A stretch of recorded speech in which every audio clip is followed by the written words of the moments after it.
if I would have never taken this with you, I don't know if I would have ever done videography. This is the Swino Creative Podcast. I'll be your host, professional photographer and video content creator, Brian Swino. In this podcast, we will discuss all parts of business, marketing, mindset, creativity, and self-improvement. Sometimes with the help of a special guest to provide some incredible outside perspective.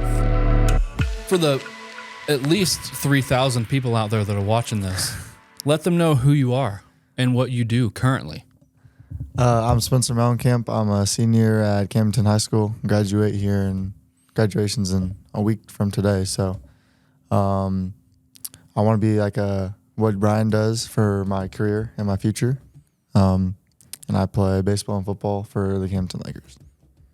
So it's basically voodoo that I have you on here right now for all the Lebanon people, but it's worth it, I promise. He's a good kid. Forgive him for all of his sins of where he goes to school at and stuff.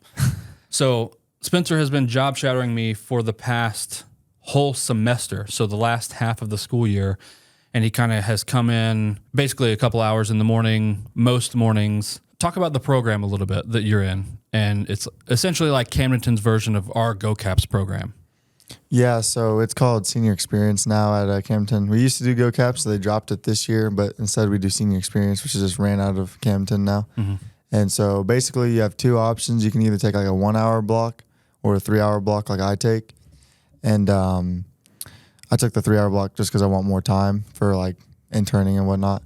But essentially you have an English class and then 1 2 hour English class block and then your actual Senior Experience class. And so you have, like, it's basically, it counts as an English credit. And so it's just a little bit of English work. So, like, I've had a portfolio to do for, like, what I've done. So I created, like, I use pictures I've taken from being here. Mm-hmm. So, like, every once in a while, like, when I help with your podcast or whatever, I'll take a picture of, like, what's going on. I use pictures from that, experiences from that into my portfolio that she had me do. And then, so yeah, it's just a great experience for all the Camden kids. I tell all my friends, like all my juniors, my junior friends, my sister who's a freshman, that whenever she gets to be a senior, that she needs to take it because it's helped me a lot. Like if I would have never taken this with you, I don't know if I would have ever done videography because I was always like, this looks super cool, something that I really enjoy watching. Like I enjoy watching like people post highlights and like these crazy shots of plays in football or baseball, sports, because that's what I want to do, sports videography. And so I just took a chance, and I really love it. So yeah, which I appreciate also. And you've come a long way in terms of like knowing what's possible. Also, I can tell, like whenever you first were in here, it was like, I think I want to do this. Yeah. And now you're like, I know I want to do this. Mm-hmm. So that's cool for me to hear and see like the evolution of what you've done and seen and all the things. So unfortunately, the time block that you have is from 8 to 10 in the morning that you can be here.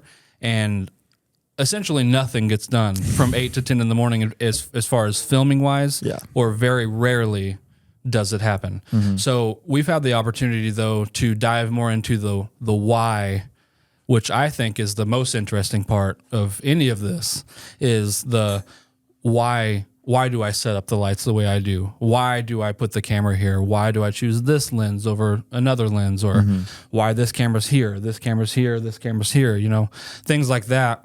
Or setting up interview shots. I know you want to do sports videography, which is kind of a lot more of capturing a moment as it's happening.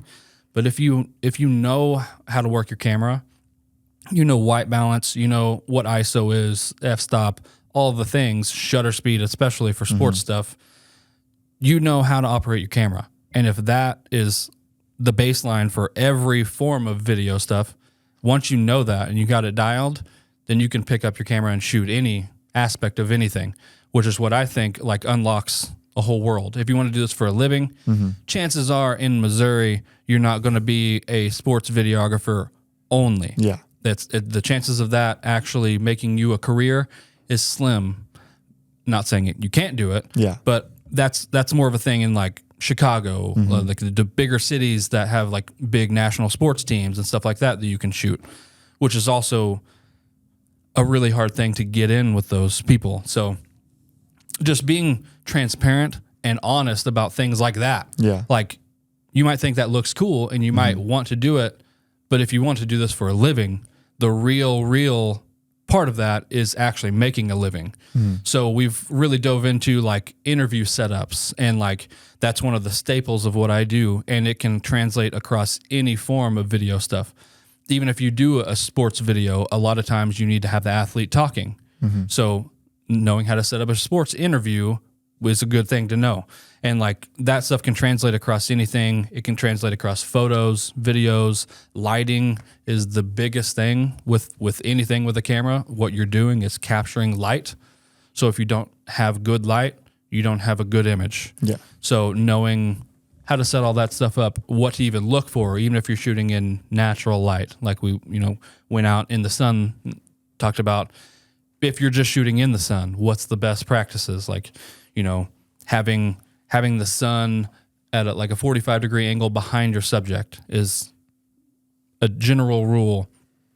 And then, but then their face goes dark because you have a sun behind them. So to expose and not blow out the sky, you got some darkness up front. So you can use a reflector, you can use another light, there's a whole lot of things you can do, but knowing that stuff and knowing how or when to apply it or when not to apply it, that's like the biggest thing about any of this. And I got people messaging me all the time about wanting mentorships or asking me about different stuff. And that's, I kind of tried to start classes and stuff that's going to be coming out, but you can only get so much across, in an hour or stuff like that. So having an extended time with you over a semester, and it's like 40 something hours that you've been here total. Yeah, I think I'm at like 50 now. Yeah. So like that's a lot of time. And these programs, and I applaud Camden for I don't care about the GoCaps program. The GoCaps program seems awesome, but like I don't have any ties to the GoCaps program. I just want to help. So whether it's GoCaps for Lebanon, whether it's Camden, the senior experience, I just applaud these schools for offering that to you guys. And I know Lebanon is offering something. Me and Rams are actually getting the opportunity to collaborate with the Lebanon School District on this. So we're going with some people from our school board to this place in Springfield it's called the E Factory. So they have a whole bunch of ideas, and they help businesses and individuals develop their business and their brand and a whole bunch of stuff. And it's really cool. I've never been there. Apparently, Dr. Schmitz, who's our superintendent, has been there. And he thought all of us going together and talking about ideas that we could implement here to help more with students and more with all of the real life applications of things.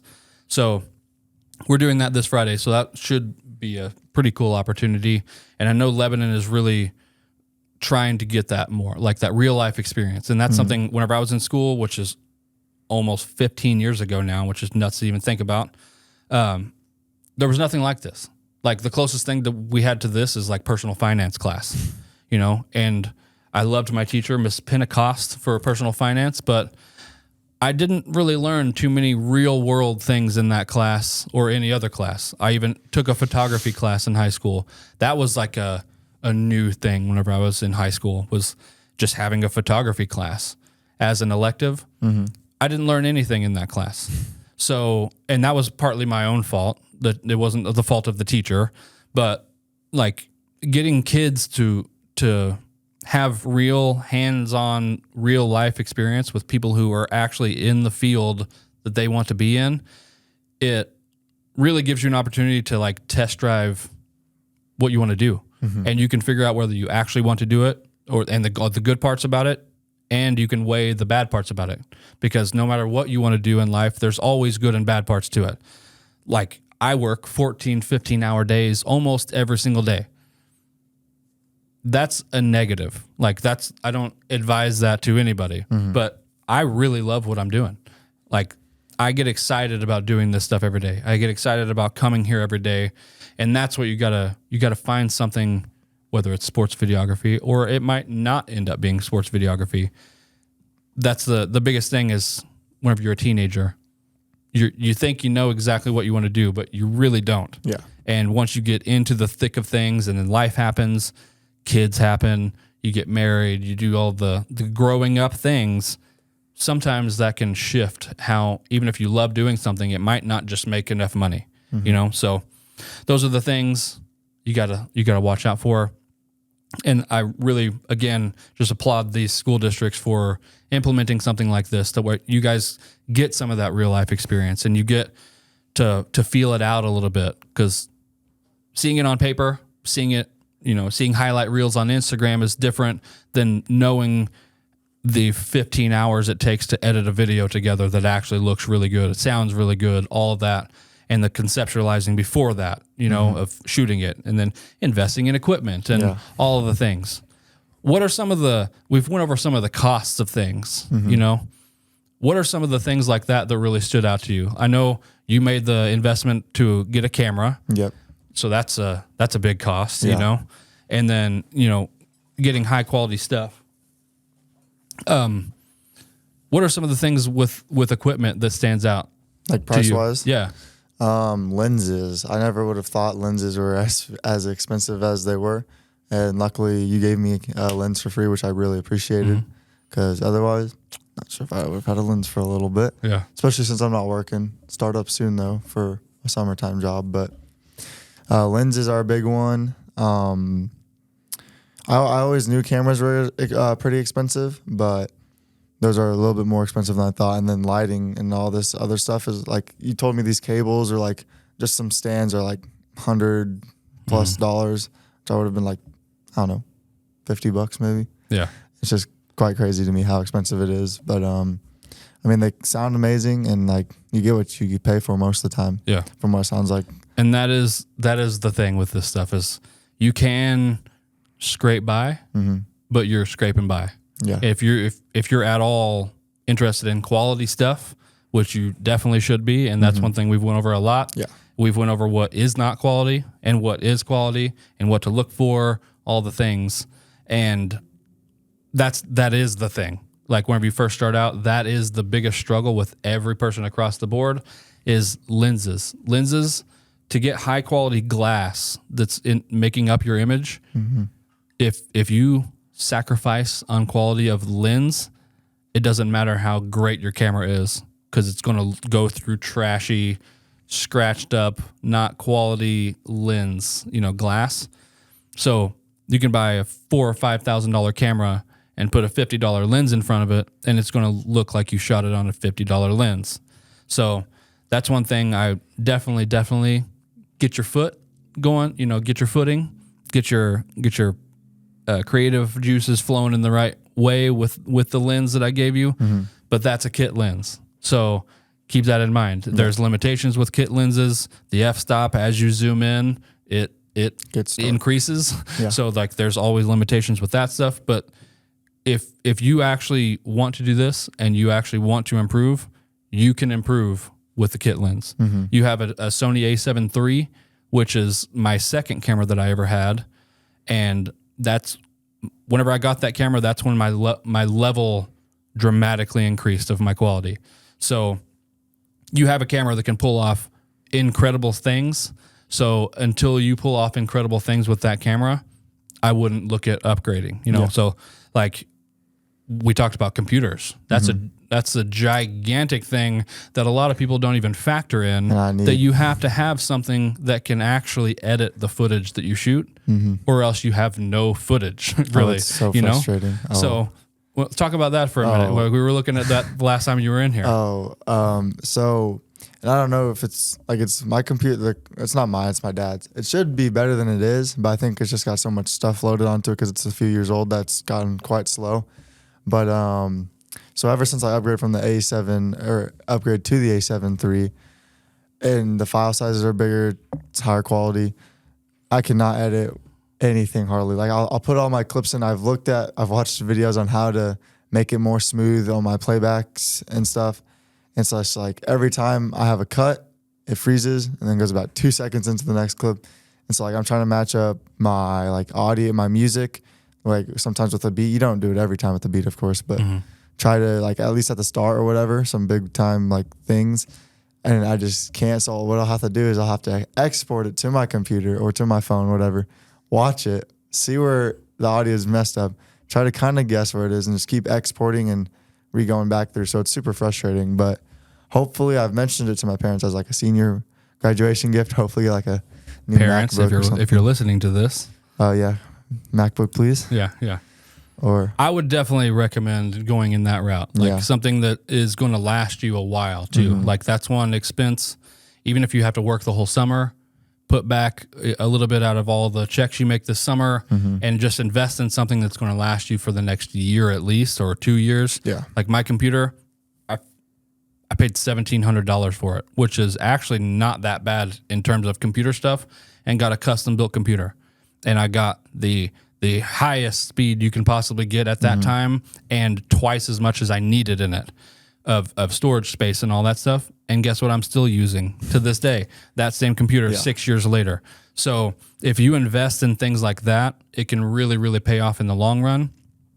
And then working off of external hard drives, we've talked about that.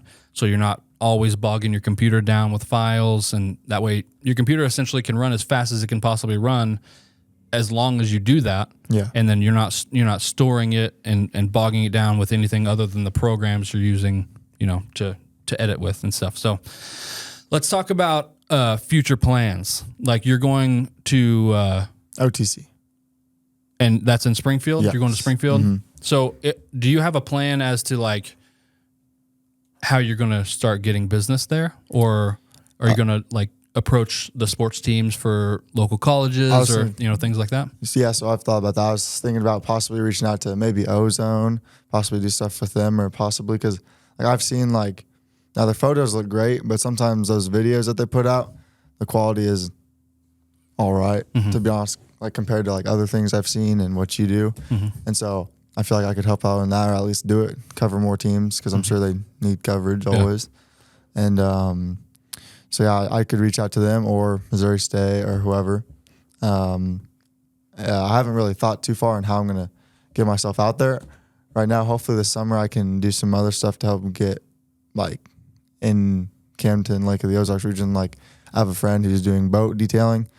It's like his business. He makes good money, gets lots of clients. So I'm just waiting to hear from him when he wants me to film. He's waiting on like a nicer boat for me to come and film for him. So and help him use that as his promotional video. And then, so I'll get like paid for that or whatever, which I didn't even ask, but. Yeah. That's the thing at first. You're going to have to just take stuff to get experience, whether it's sports stuff or not. Like experience is experience. And I told you before, I'll tell you now on camera, so it's documented. I would love to have you help me if it makes sense for you to come down here and stuff like that. I don't get too many things in the Springfield area, but if I do, I'll hit you up. That way, we're close and you can help me and continue to learn along with,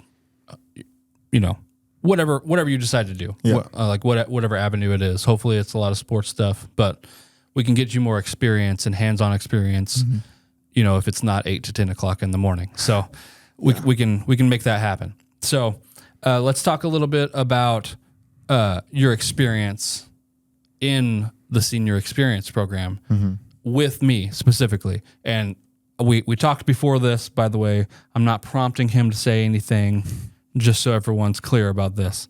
So I just for me, as far as feedback, like what are some good things?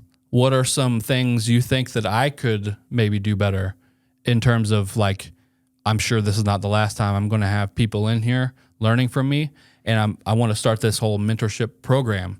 So what are some things from your perspective that stood out that you learned that are sticking with you going forward?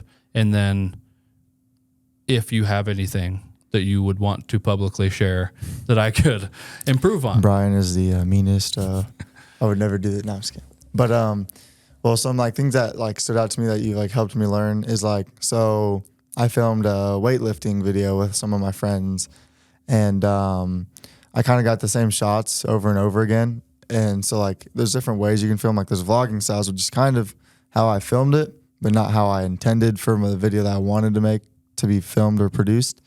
And so I ended up making another video with that thought in mind of not trying to go for a vlog style here, trying to go for more hyped up, more cuts, more cool. I don't know how to explain it, but more like a hype video. Yeah, just a hype video of just some lifting and whatnot. And so I got a whole bunch of different shots that we can like cut from different things. It always doesn't look the same. Like you're just repeating the same shot and shot, keeping people's attention spans up since it's gotten quite short over the last few years because of like TikTok and all that. People are like squirrels these days. It's like 3 seconds and you're moved on. Yeah. And so that's a big thing that like I never really thought about because like you don't think about it before, but you really got to plan out a lot beforehand how you want to film stuff because you can't just really go into it and do it on the fly.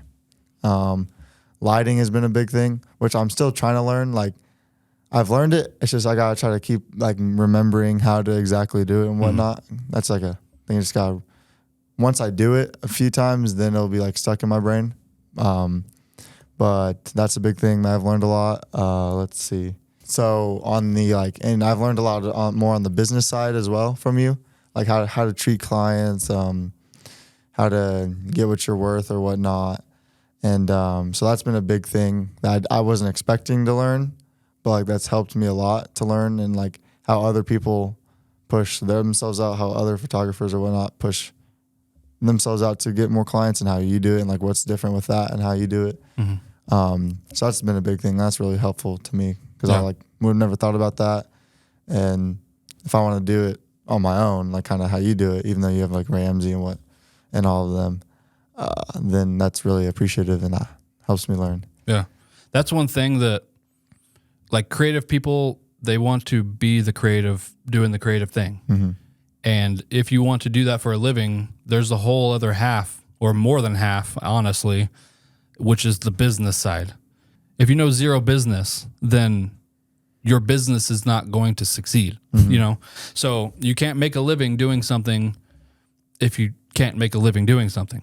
That's one of those mindset things where like it doesn't even cross most people's mind. You know, you see the videos online, you see that this would be cool to do, you see the back end of learning lighting and all this stuff, and then you start to try to do that on your own and you don't know how to get clients. You don't know how to post on social media to get people even interested.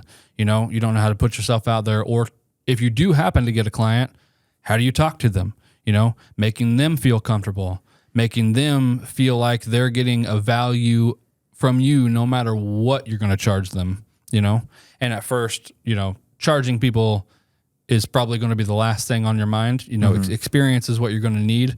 But again, if you can start bringing in any amount of money, $50 even, that's something you can put back towards what you're doing and invest in yourself, literally, but also invest in equipment, lights, all the things. So what are some, you got anything that I could improve from your perspective other than letting you win at ping pong every now and then maybe?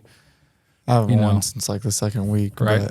But, not really. I mean, I think you've done a great job. It's been super fun. Like ever since the first day, like I was pretty nervous, but like you're really welcoming. And so is Ramsey. Ramsey's another guy here in the office. Super great guy. But I've really enjoyed it. I don't really have any complaints. Too bad I'm 8 to 10 in the morning. But so for me, that's the only problem is didn't get enough like to go out there with you. But that's just time, not on you. Yeah, and that's I mean that's one thing. Your school sent a survey. And they asked for like critiques or whatever that is. And I essentially just said like, you know, I know it's probably just a limitation with the school day, which I totally understand. But things like this, it would be so much better if you could have chosen afternoon, you know, and like everything happens in the afternoon and evenings.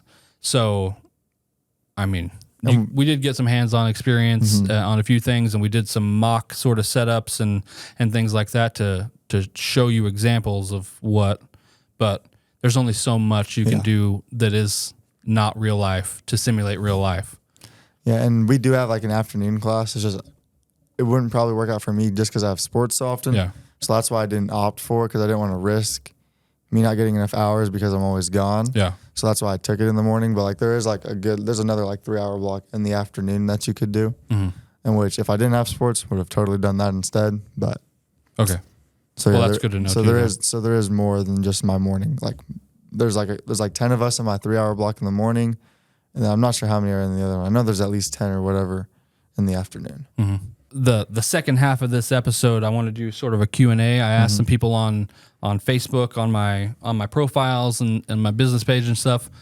I got some questions from other people. Are there any questions about anything that you can think of that maybe it's things we have went over before that you want a refresher on, or things you think could benefit people listening in terms of cameras, lighting, business, basically any aspect of any of this? Well, for like, this could be like for everybody else.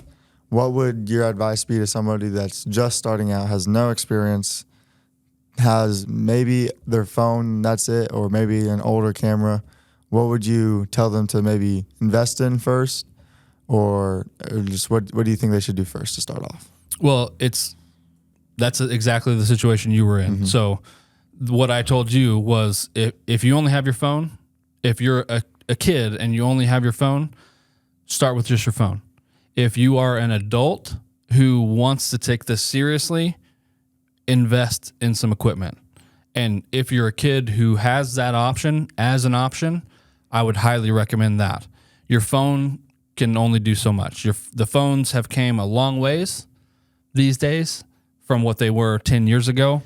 But in terms of producing professional work, they just don't. There's a limitation with phones. There's a limitation with the size of the sensor. They can only pack so much stuff into something that is made to receive phone calls. So if you want to be a professional at this, you need to invest in professional stuff. Having said that, there's people like you who you're in high school, you think you might just want to do this, you're trying to develop what you can see, your eye for it, and maybe get a feel for cutting clips together and things like that. So my advice is to just do it. Do it as much as you possibly can. You showed me some clips about you went for the basketball team and things like that. The more reps that you get into this, it's just like weightlifting. The more reps that you do this, the easier it is at that weight. Then you can move up a little bit in weight. Take the bench press. Like, you're not going to start off benching 315. Most people aren't. But if you do 145 pounds a whole bunch of times, reps and reps and reps, days and days and days, weeks and weeks and weeks, then you're going to move up to 165 pounds. Then you're going to be able to do that for reps and reps and reps. So get your reps in, essentially.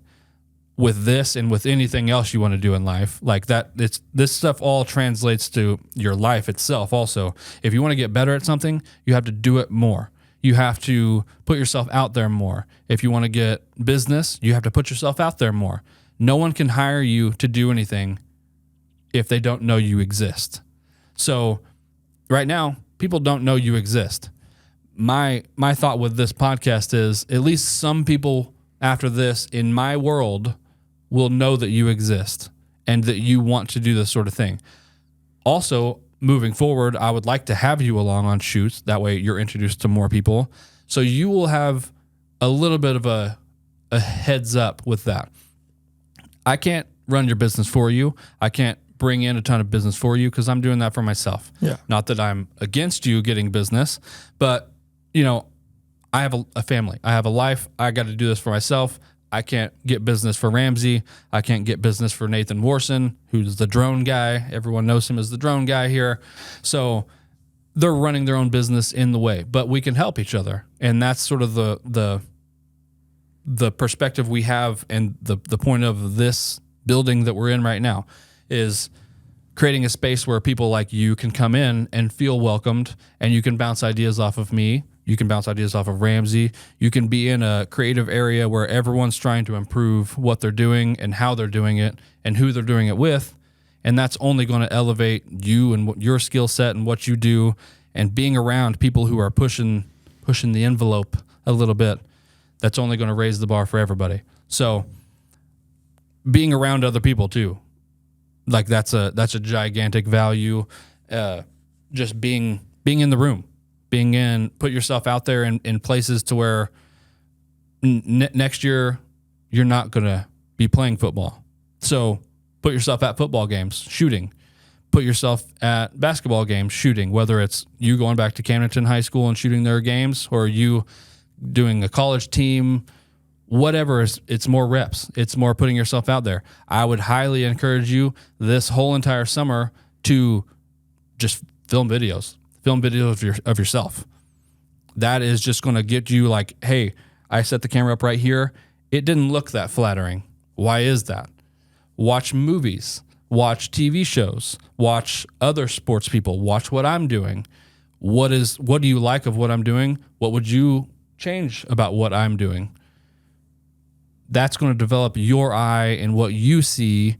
And then whenever you go out to film, for instance, your golf video that you did, I know 100% there's like 3 or 4 shots in there that you saw in my golf video that you just recreated, which is perfectly fine. You're learning. And that's another thing too. Imitation, that's how you pick up some things. But if you continue to imitate for years, that's where it becomes, you're just imitating someone else at that point, and you're never going to be me. You're never going to have my eyeballs and my mind and my camera equipment and all these things that all go together to create this image and this feeling and this shot. You're never going to do that. You can recreate a shot all you want, but it's a recreation of my shot. So that's one thing with YouTube stuff. You can learn anything. I've learned everything off of YouTube. And fortunately now I'm going to start making things for YouTube. This podcast is a great example of me trying to learn stuff from other people, but also why not record it for other people to learn from too? If someone wants to take an hour of their day to learn stuff, they can do that and share other people's perspectives. That's one thing that people lack a lot, especially as creatives. We're very reclusive. We're to ourselves. We're just trying to make cool stuff. You can only make cool stuff by yourself for so long. And that's the point I got to, where for the first 6 years of me doing this, I was in my bedroom just staring at the computer. You can only go so far like that. It gets demotivating. You're just sitting there. Now being here and having this space, that's one of the biggest reasons why I want to offer that to other people, is because my mind completely shifted whenever I got this building and having my own personal space and having an area to be around other people and an area that's separate from home to be creative in. Like whenever I walk in here, I'm automatically like energized. It feels like, hey, I'm here to do stuff. And like, what can I think about? So just putting yourself in position to learn more, putting yourself in position to get more reps of not only what you do want to do, which is sports stuff for you, but also learning all the other aspects of it, the interview setups, all the things. Don't ever not learn something because you think you might not do it if it has to do with a camera. Because the more you know, the more you can get hired to do. If you know how to set up these lights, I can hire you to set up these lights for me. That saves me an hour, 2 hours on every single shoot and every single lighting setup. But I can't do that if you don't know it. So always take the time to learn more. Always be learning. I'm 8 years into this, and I stay up at night watching YouTube videos. I have a couple people that I'm watching right now. Every single time they put out a video, I just sit there and binge watch it at night. After working a 14-hour day doing it, I'm still every single day learning. I'm either shooting, editing, or learning about it more, or talking to other people about it more. That's one of the biggest things that you can do. And that would be my advice for anybody, you specifically, but anybody looking to improve in anything. It's more reps, learning more about it. That way, knowledge is never a factor. You can't not do something because you don't know. If you learn about lighting is never going to be a limiting factor for you anymore. That's why I learned everything about lighting that I possibly can, and I continue to learn. I don't want that to ever be a limiting factor in what I can do. So that's the simplest advice. Equipment will come with money. If you only have a cell phone, get started. Shoot as much as you can with your cell phone. Figure out what you like, don't like. Figure out what the limitations of a cell phone are and push the limitations. They've shot movies on cell phones. But keep in mind, those are people who are Hollywood directors who have $500,000 worth of lighting equipment. It's a completely controlled environment. And then they shoot it on this little camera sensor. They're not just picking up a cell phone and running and gunning like 99% of us are doing and making movie quality stuff with a cell phone. It just doesn't happen. So invest in yourself, as many reps as possible, and always learn. Did that answer your question sufficiently? I probably went on too long there. Yeah, I'd say so. Okay. Any other questions before we get to other people's questions? Not at the moment. I do not. Okay. If you think of anything, just chime in. Okay. So now we're going to look at some questions from people I asked online, and I'm not going to say who the question's from, just in case they don't want for some reason, but they did it publicly, I guess. So I don't know if I should or not, but I will say this person though. His name is Ramsey Stewart, and he commented, exactly how difficult is it to work with Tim Cole? And for any of you guys who don't know, Tim Cole is the owner of the Gym 24/7 here in town, and he's the worst to work with. And by the worst, I mean one of the best and most fun experiences I've ever had shooting stuff. But he's just the biggest, silliest, like, one example of this is he won an award, actually, from our Chamber of Commerce several years back. And we spent probably 15 minutes trying to get everything set up. The Chamber of Commerce director is going to present them this award, and we were going to do it all in a one take. And I was like, okay, Tim, look at me. This needs to be a one take, okay? So he's going to do the intro, and then as soon as he's done talking, you just start talking. Like, no pause, no nothing. This will just be a one take. And he's like, okay, got it. We go in to do the thing, and the Chamber of Commerce director finishes what he's saying, and Tim goes, do I go now? And I was like, Tim, dang it, it's supposed to be a one take. So, like, that is an example of working with Tim. It's just super fun, but he has this ow now brown cow that he does in Unique New York to get his lips all motivated to talk, apparently. So it's just every time it's a blast shooting with Tim, but he is actually the worst. Here's another question. This is a good one. This is a different style of question.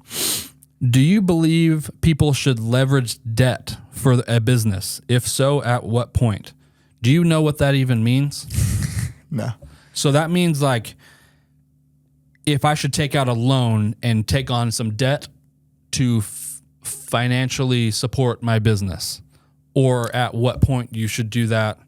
So my philosophy, and this is me just personally, is I would rather take on no debt ever and only just put myself into the positive. Now, with the way that I've ran my business, I've been able to make that happen. So I had a full-time job. I worked at a factory here in town, and I worked a ton of overtime all the time.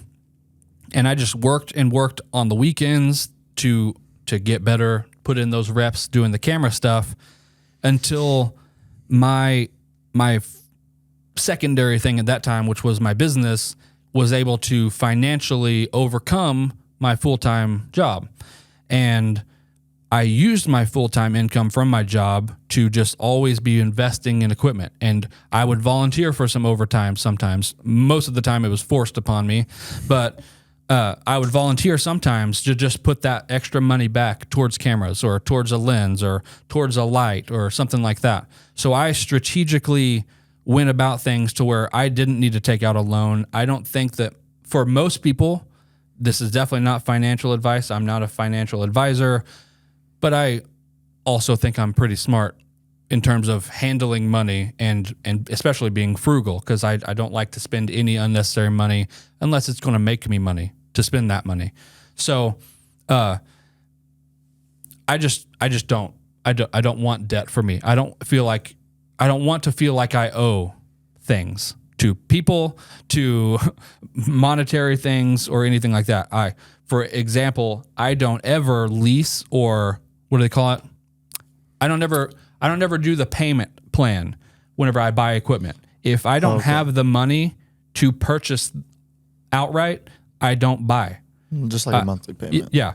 The only exceptions to that in my life so far has been my house and my car. Those are things I took on debt because I needed a house and I needed a car. So my goal is to pay those off as soon as I possibly can, and then free up that money to go towards other things and to the business and other things like that. So to answer your question, I personally don't feel like I should do that, but there are definitely businesses that would be impossible to do. It just depends on what you're going to do and at what scale you're trying to do it in. Another version of that is taking on investors for like different types of businesses, like big companies that have they have to have millions of dollars up front to even make the things that they're trying to sell. Those are examples to where that is almost a necessity, but me personally, I'm not trying to do that, and my mind can't even hardly process that amount of money of things. So there you go. That's my answer with that. If it made sense for your business and what you wanted to accomplish with your business, it makes sense to do it. If it doesn't make sense to do it, then don't do it. Most people, this is just a general financial thing, most people can't handle money. Most people are terrible with money. They go to the payday loan place and they take out a loan. I know one person in our life, they had five payday loans out at one time. That is, for one, there should never be a reason why you do that, ever. There should never be a point where you have to take out loan after loan after loan after loan after loan to pay your bills or pay something like that. I understand financial things happen. The person that I'm specifically talking about, it's a lifestyle choice, and they could 100% have negated this from ever needing to happen. And the thing that gets you with those sorts of loans, and this is something for you to know too, going forward, I'm sure your parents have talked to you a little bit about loans and interest rates specifically. Mm-hmm. Interest rates are astronomical with stuff like that. They know, the payday loan place knows that the people who are going to come in there to get payday loans don't have that much money. So they need the payday loan. If you need money, it's just supply and demand. If the demand is there, there's always going to be people that need payday loans, so they can hike up the interest rate, which means they're making more money off of you not making money, essentially. And then if you miss a payment, there's fees. And so it just racks up and racks up and racks up, and the interest rate alone will kill you. But then if you don't have enough money to pay it that month because the interest rate and everything else is so high, then it just compounds on itself. And then you get farther and farther behind. And then guess what? You got to take out a second loan to pay for the first loan. And then the same thing happens with that in multiples. And this person has five. That's rough. Don't do that. This is not financial advice. The next question here is, what is your biggest challenge as a photographer? From being around me, mm-hmm. Do you know what my biggest challenge as a photographer is? Scheduling? That never crossed my mind. But that is probably one of the hardest things, which there's another question about scheduling specifically. Honestly, that probably is one of the biggest parts about photography that a lot of people don't think about to start with. The point where you have so much demand for your business that you can't keep up, that's a great feeling, and simultaneously very, very, very scary, because I'm the creative. I want to be out doing the thing and being the creative and mm-hmm. doing fun stuff like this. And messages and messages and messages keep coming in, and I got to stop and do that, which means I'm taking time away from the client for other client. But if that doesn't happen, this can't happen, because you have to schedule people to shoot stuff. So it's like a revolving door of, you got to keep up with that, but you also can't get too far behind in this, or else both things start going behind. And I unfortunately had that as my whole entire year last year.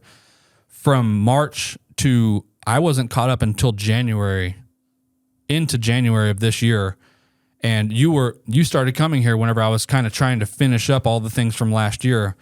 And it's a really good feeling because you have so much demand for your business that it's hard to keep up with, but it was impossible to keep up with last year. It's the best problem to have whenever you have too much demand for your business, but the best problem is still a problem. So I have to find ways to address that problem. And I've trying to put in implementing certain things. I have my sister-in-law, Bethany. She is the office manager for a business here in town, and I'm looking at stealing her away.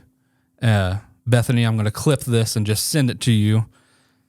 I'm looking at stealing her away from her job at some point relatively soon and have a full-time person to do client outreach, to do scheduling, to do all of the back-end little things for the business that I can then focus on the creative. And she can do outreach, she can do client responses and all that stuff, because that's not what I am good at that stuff, but scheduling specifically is not a strong suit for me. So I'm glad you actually said that, because that's a big hiccup for a lot of people and something that I didn't even think about with this.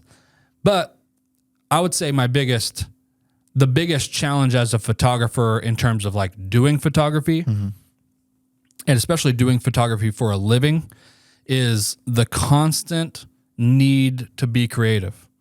And that's another thing that I feel like a lot of people don't think about, because you just see all the cool flashy stuff online. You see these really cool photos, and this person's just always crushing it. And like, there's a lot of really great photographers around here. The person who asked this question is a great photographer herself. And whenever you have to be creative for a living, every single day, I have to be creative.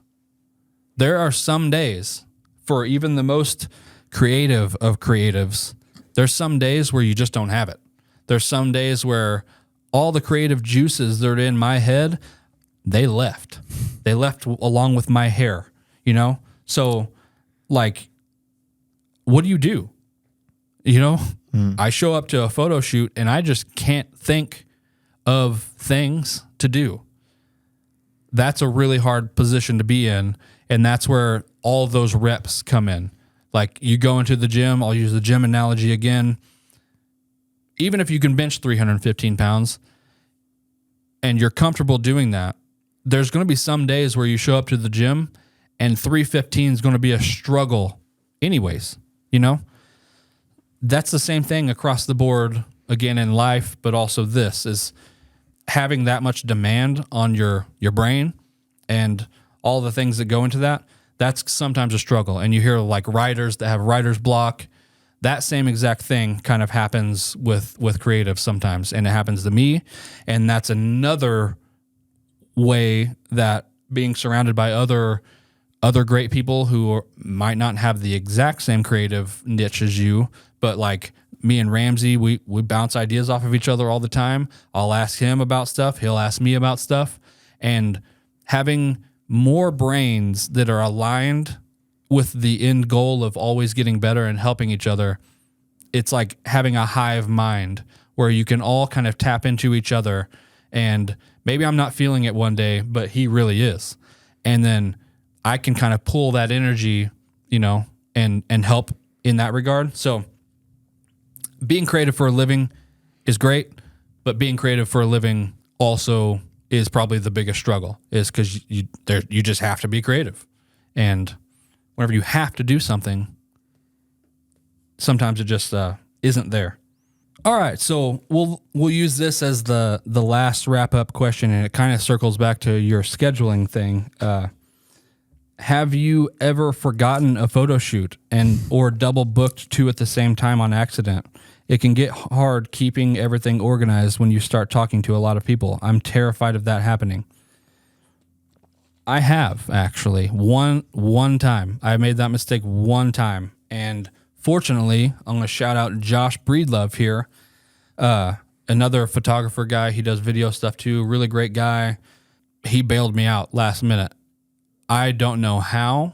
It was last year, and I went through a period of time, like a couple months, where I was getting almost 15 messages a day, which is again great for business, but also not great for my brain. That'd because be really tough. That is not my strong suit of like, hey, I got to keep up with this person. I sent them this message, but they sent this back, and I got to get it into the calendar.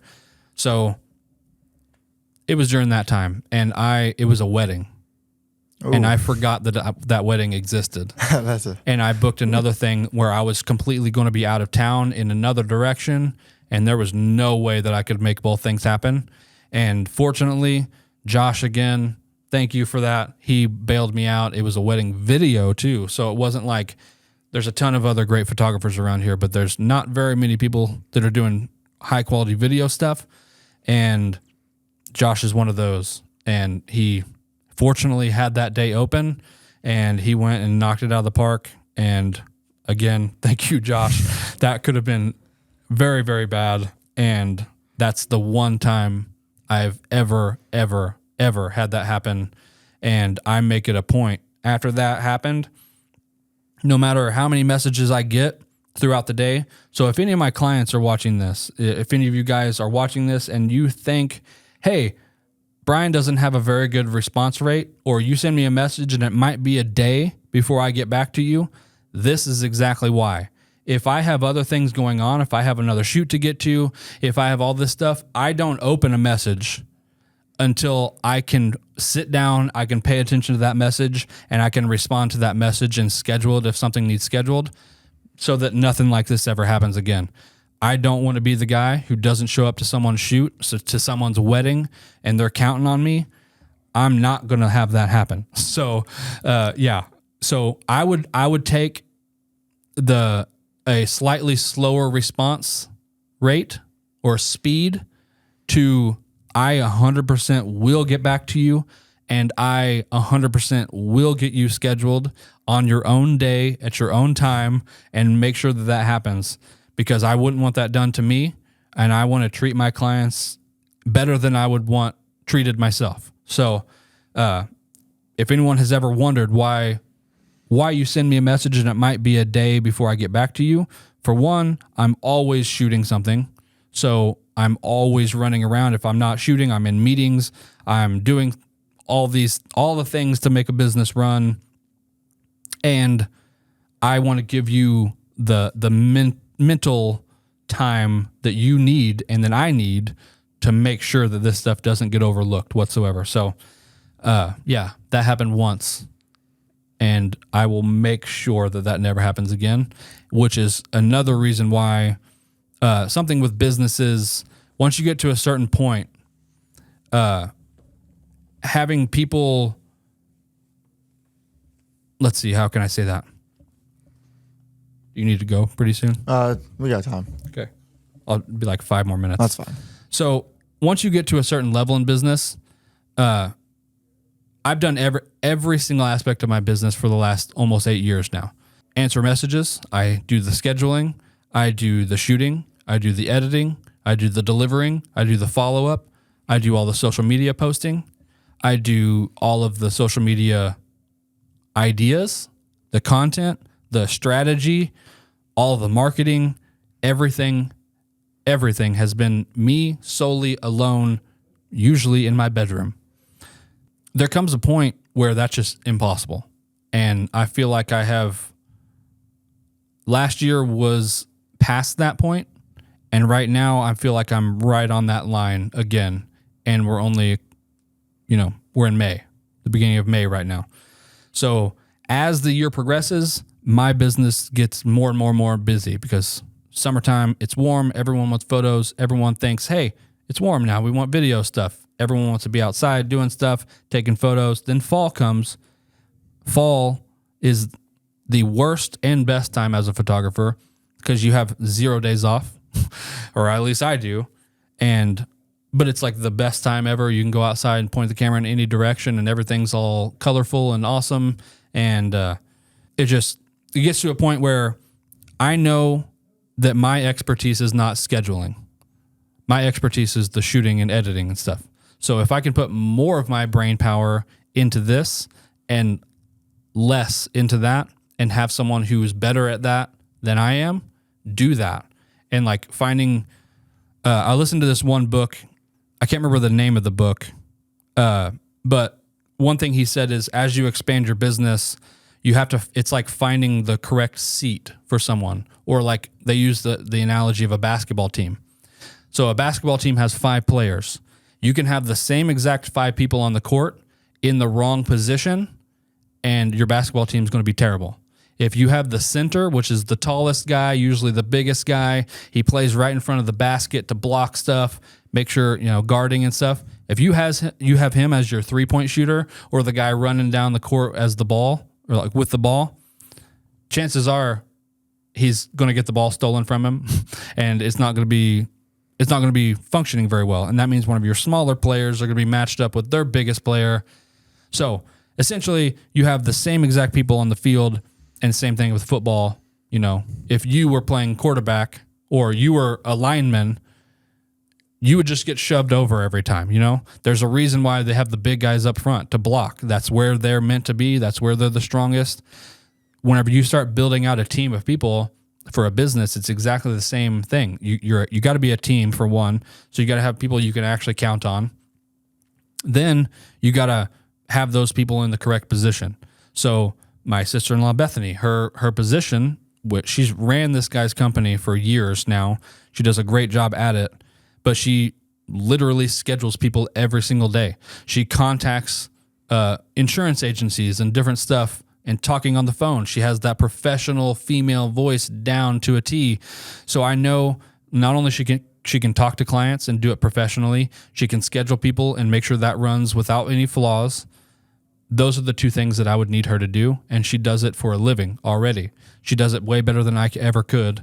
So implementing her into my business, by having her along, no matter what I was to pay her, she's going to outweigh that pay by making that up on the back end to where I can focus on and make more money of what I'm actually doing.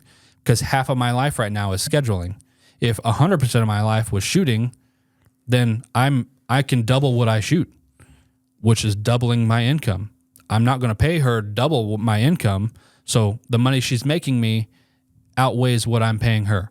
So those are the things you got to look for. Those are the things that I am currently struggling with right now and trying to overcome and find, that's a gigantic step as a business owner. Everything's always been me, and taking the step of hiring someone, that's a big leap. Someone else's life depends on me and my business now, or it's going to. And those are the things that I don't take lightly, and why I haven't so far, because I want to make sure that no matter what, it's not going to fail. And those are the things you can't count on that. So those are struggles. Those are the things I'm working on right now. Another thing I'm working on right now is launching the building, the creative space that we're in. This a space where you can learn, you can come, you can be creative, you can learn, and you can collaborate, network, do all the things that we've talked about in this podcast, and just facilitate that for people in our area. We're going to be hosting classes here. We're going to be hosting a whole bunch of different stuff, like unlimited amount of things, and offering it up for rent also. So if someone wants to have an event, if they want to have a class, if they want to do something, our space will be available for rent. We have this photography studio, video studio. We're going to offer podcast production to people. We're going to offer video production to people. The photography studio, if people want to come in and use it, other photographers, it's going to be available for rent. And so we're just trying to make something cool in our area that's not been done before, and benefit not only us, but the clients and everyone in our community who wants to do something similar, and we can all get better together. So that's my spiel for today. Thank you guys for watching, all 3,000 at least of you. I just want to say before you leave, this is your final day here. I've appreciated you, for one, taking the initiative to join a program like this at your age, for actually paying attention and actually learning whenever I talk to you about things. I know as a teenager, I don't know if I would have been as attentive as you have been. So I appreciate that. Like I feel like I'm investing in you, and there's like no better feeling than investing in someone who wants to do what you want to do, especially, and have you actually receive the information. And you can tell the little light bulb moments that are whenever I'm talking about something or explaining lighting, and I can like see it. Like okay, yeah, I get that. Mm-hmm. Those are the moments that I really want to have more of with more people. And so I appreciate you choosing me to job shadow. I appreciate you being here, being attentive, and you're just a great person. So I appreciate you and everything you've done. Your dad has reached out, and I know you come from a great family. Thank you guys. If you're watching the end of this podcast, thank you for raising someone who is respectful, and we need more kids like you. So thank you. Thanks. And well, unfortunately, this is your last day here for the time being, but I have a feeling this is not the last time we're going to be hanging out and doing stuff. So from me and Ramsey already told you, but I appreciate you. I appreciate you being here, and I can't wait to see what all you do. Thank you. See ya. See ya.